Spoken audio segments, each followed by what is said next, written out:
Chers amis, bonjour, on se retrouve pour les passions d'un Hébreu et aujourd'hui un sujet qui certainement va vous intéresser, en tout cas autour du philosophe Schopenhauer et d'un film bien connu. Thomas Anderson, que nous connaissons sous le nom de Neo, vous allez deviner tout de suite de quoi je parle, est un programmeur le jour et un hacker la nuit qui sent que quelque chose ne va pas dans le monde mais ne sait pas de quoi il s'agit. En cherchant la vérité, il rencontre Morphée, d'après le dieu grec des rêves et du sommeil. Morpheus propose à Néo de choisir entre deux pilules. L'une lui révélera la vérité de ce monde, tandis que l'autre lui fera tout oublier et reprendre le chemin de sa vie. La plupart d'entre nous ont regardé le film sorti à la fin des années 90, j'ai nommé Matrix.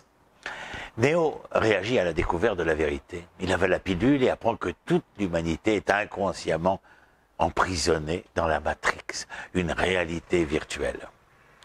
Le philosophe allemand Arthur Schopenhauer avait une thèse similaire mais légèrement différente. Dans son article sur la souffrance du monde de 1850, il arrive à la conclusion que l'humanité est inconsciemment emprisonnée dans une prison, celle du monde, dont elle est incapable de se sortir. Cette prison contient des tentations qui amènent une personne à rechercher les plaisirs de la vie, à se livrer aux bons sentiments qu'il dégage et à croire que son objectif est de se sentir à l'aise, tout simplement. Mais c'est un piège qui, comme dans l'histoire d'Ami et Ami, le laisse emprisonner dans ce monde sous une illusion sans se réveiller et voir une porte de sortie. Dans ce même texte, Schopenhauer caractérise les règles où la légalité qui existe dans cette prison et contrairement au créateur de la Matrix, il s'appuie sur des philosophies anciennes, des Grecs classiques, en passant par le bouddhisme jusqu'aux religions occidentales, pour offrir un échappatoire qui permettrait aux humains d'y échapper. Les règles du jeu commencent par un sujet qui occupe les humains depuis l'aube de l'histoire. Une malchance qui les frappe dans leur vie quotidienne et les entraîne dans la souffrance. Schopenhauer explique que l'illusion dans ce monde fait croire à une personne que la douleur, la souffrance et la malchance qui se présentent à lui ne sont qu'accidentelles. Des choses qui n'ont aucun but et doivent donc être écartées et à leur place, laisser amplement place aux bons sentiments et au seul plaisir. Il est absurde de considérer l'énorme quantité de douleur qui abonde partout dans le monde comme quelque chose qui ne sert à rien, mais qui est simplement le résultat d'une simple coïncidence, écrit-il. Tout malheur, quand il vient, semble sans aucun doute être quelque chose d'exceptionnel. Mais le malheur, en général, reste la règle. Une règle constante de notre monde, écrit Schopenhauer, que les humains ne voient pas, et que la malchance et la souffrance ne disparaîtront jamais. Même si une personne remplit sa journée d'expériences de plaisir, la souffrance reviendra et la frappera avec une force qui surpassera tout bon sentiment. Quel est le but de la souffrance au niveau le plus superficiel?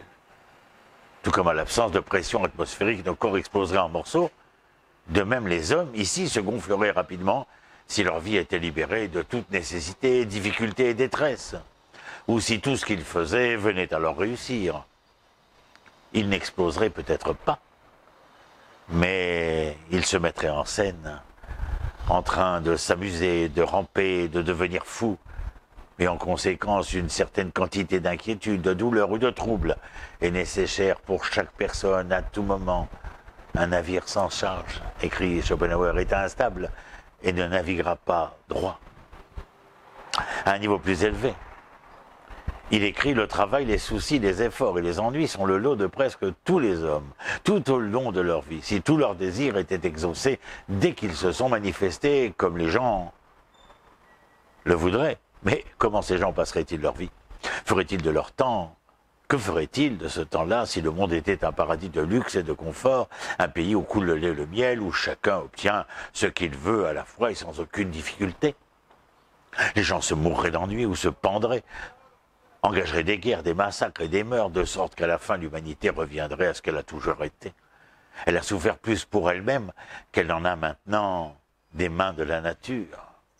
Schopenhauer a admis que sa philosophie ne serait probablement pas agréable aux oreilles, puisqu'il proposait de mesurer le bonheur des êtres vivants, non par leur joie et leur plaisir, mais par leur degré d'absence de souffrance, d'absence de mal positif. Contrairement au terme moderne qui voit la souffrance comme un mal négatif qu'il faut absolument éliminer, Schopenhauer la voyait comme un mal positif, car chaque fois qu'il frappe une personne, il l'aide aussi à se libérer de la prison illusoire de l'ici. Comment la souffrance l'aide-t-elle à se libérer? Eh bien, notre philosophe s'est appuyé sur les traditions du passé, y compris les religions, comme le christianisme, le judaïsme, pour arriver à la conclusion qu'au cœur de cette création appelée l'univers, le monde, il y a un lien moral, un lieu moral qui détermine si la vie humaine va naître ou non. Il écrit que le monde n'aurait pas dû être créé sans nos mauvaises actions. L'homme a péché, et donc le monde a été créé pour lui servir de maison de prison, où il pourrait payer ses péchés par la souffrance. Bien que Schopenhauer ne traite pas de la question de savoir qui a créé le monde ou comment a-t-il été créé, pour lui, c'est un mystère.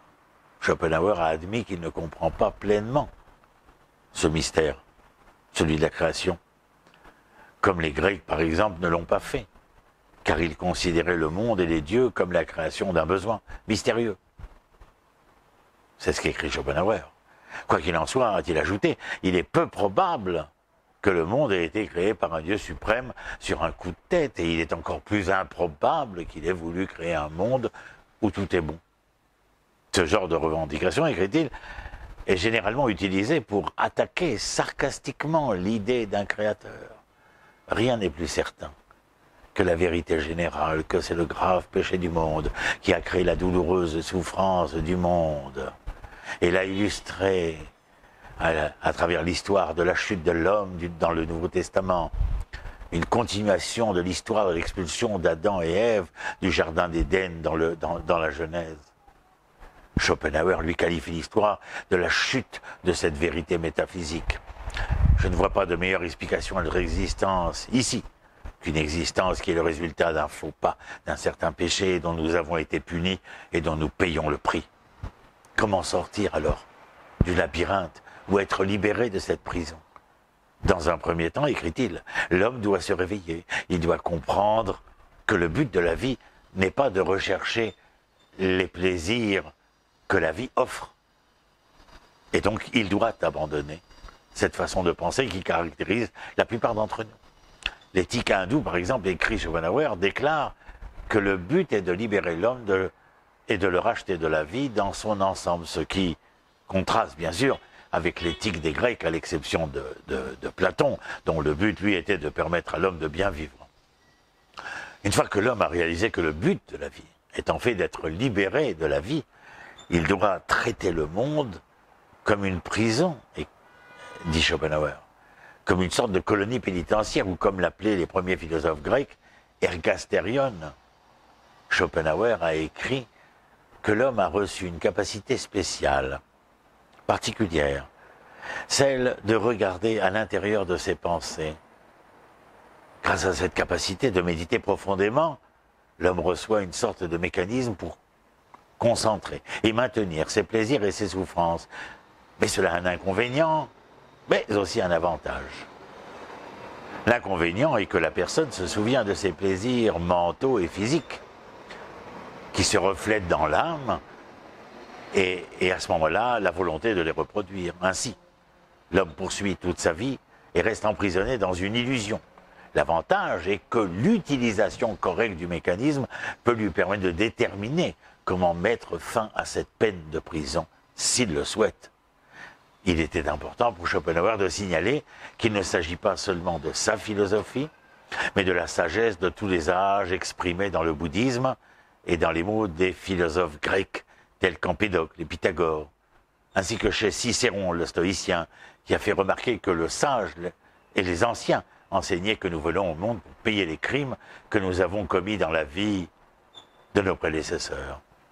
Si vous vous habituez à cette façon de penser la vie, vous arriverez à régler vos attentes en conséquence et vous ne verrez plus tous les incidents désagréables, petits et grands. La souffrance, les soucis, le malheur, comme des choses extraordinaires ou inhabituelles. Non, vous constaterez que tout se passe comme il se doit dans un monde où chacun de nous paie le prix de son existence à sa manière unique. Le sage, affirme Schopenhauer, est celui qui sent que son existence ici est l'existence d'un prisonnier condamné à ramer comme un esclave dans un navire avec des criminels de droit commun. Alors, il va essayer de s'éloigner d'eux, de leur compagnie. Il va les regarder de côté, et tromper, inconscient du véritable but de la vie et faisant toutes les erreurs possibles. Schopenhauer ajoute un avertissement à ce stade. Ce type de distanciation peut facilement se transformer en arrogance, un trait qui n'est pas souhaitable. Une telle façon de voir la vie nous permettra de réfléchir sur les défauts de la plupart des gens, sur leurs déficiences intellectuelles et morales. Cependant, nous ne devons pas penser que nous sommes meilleurs qu'eux, car les êtres humains, et nous parmi eux, sommes tous des êtres nés dans le péché et vivons pour le rattraper, le racheter, le rédimer. Autrement dit, nous sommes tous dans le même bateau. Nous souffrons tous. Nous sommes tous prisonniers ici. La seule différence est entre ceux qui sont dans une illusion et ceux qui s'en sont réveillés et essaient de sortir de cette prison. C'est pourquoi la clé, souligne Schopenhauer, est la patience et la tolérance envers les autres. Peu importe les bêtises que les gens ont commises, que ce soit leurs défauts ou leurs vices, nous devons pratiquer la tolérance. Nous devons nous rappeler que lorsque ces défauts apparaissent chez les autres, ce sont nos propres folies et vices que nous voyons. Ce sont les défauts de l'humanité auxquels nous appartenons. La tolérance reste l'une des deux vertus que les humains doivent pratiquer pour pouvoir s'élever et être libérés de toute prison. Lorsque nous voyons des défauts chez les autres, souligne-t-il, nous devons nous rappeler qu'il peut s'agir de défauts qui ne sont pas encore apparus en nous. Ils existent là-bas, dans les profondeurs de notre nature. Et dès que quelque chose les appellera, ils surgiront et se montreront, tout comme nous les voyons maintenant chez ces autres. Ici, Schopenhauer poursuit en parlant de la deuxième vertu qui doit être pratiquée, la compassion. Peut-être devrions-nous considérer la forme d'adresse appropriée par des termes comme Seigneur, Monsieur, ou en allemand, dans sa langue à lui, Mein Herr, mon compagnon, mais non pas mon compagnon d'infortune, écrit Schopenhauer. Cela peut sembler étrange, mais c'est conforme aux faits. Cela met les autres sous le bonjour et cela nous rappelle ce qui est le plus nécessaire dans la vie, la patience, la tolérance, l'attitude d'importance envers les autres et l'amour des autres au sens altruiste du terme. L'égoïsme, d'autre part, est le contraire de cela. L'égoïsme, selon Schopenhauer, est la racine de tout mal. Une personne égoïste suppose que lui et les autres sont des entités différentes. Il ne comprend pas que les autres sont des détenus et qui lui ressemblent. Par conséquent, il est également capable de faire preuve de cruauté envers eux. Une action qui augmente ses péchés et la souffrance dans le monde. Si ce voile de Maya, illusion dans l'hindouisme, est retiré des yeux d'une personne à un point tel qu'elle ne fait plus la distinction égoïste entre elle-même et les autres, mais exprime autant d'intérêt pour la souffrance des autres que pour lui-même, alors non seulement il est bon de cœur au plus haut degré, mais il est même prêt à sacrifier son individualité chaque fois qu'un tel sacrifice sauverait une autre personne. Il est donc clair qu'une telle personne, qui reconnaît dans tous les êtres, moi-même, doit aussi considérer la souffrance infinie de tous les autres, souffrant comme sa propre souffrance, et prendre sur lui la douleur du monde entier. Dans l'une de ses dernières phrases, Schopenhauer fait référence à des personnes telles que Bouddha, Shakyamuni, Jésus et bien d'autres qui ont pris sur eux, leur péché, c'est-à-dire la souffrance de leurs disciples. Notre philosophe savait que dans ces mots, il voulait dire un nombre très minime de personnes qui ont réussi à atteindre à travers l'histoire l'illumination, c'est son terme, ou le degré de libération de la prison dont il parle. Il parlait de l'idéal qui sied au sein, S-A-I-N-T, et d'un idéal qui établit une norme mentale et psychologique très difficile à atteindre et rarement atteinte. La personne moyenne ne sera probablement pas en mesure d'y parvenir. Schopenhauer le réalise très bien, mais il avait tout de même un conseil à lui donner, agir avec compassion. La personne lambda devrait être gentille avec son prochain. En développant sa compassion, il pourra transcender l'égoïsme et aspirer à s'élever. Et c'est là le pouvoir ou l'avantage de l'introspection, de la réflexion sur les pensées, de l'examen interne dont parlait Schopenhauer plus haut. Il permet à une personne de développer des pensées altruistes qui lui permettent de grandir.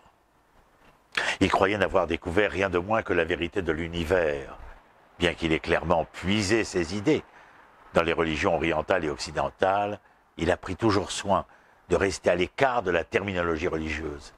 Il était important pour lui d'exprimer sa philosophie dans un langage simple qui ne se limite pas aux seuls croyants et que toute personne moyenne puisse comprendre. De plus, il croyait que la vérité qu'il avait découverte avait été cachée pendant des siècles sous le manteau de mythes religieux. Schopenhauer voulait montrer au lecteur dans un langage philosophique simple ce que les religions essayaient d'enseigner à travers les allégories. Voilà quelques mots d'un philosophe qui me paraissait important d'être amené au vu et su, non seulement de ce que nous a fait entendre le film Matrix, mais comment, quelques 200 ans auparavant, eh bien Schopenhauer avait été capable d'entrevoir ce qui servira de scénario à ce film. Je vous dis à très bientôt, je vous souhaite le mieux, le meilleur. Continuez de contempler ce paysage merveilleux de la mer Méditerranée et je vous dis à très bientôt. Shalom, shalom.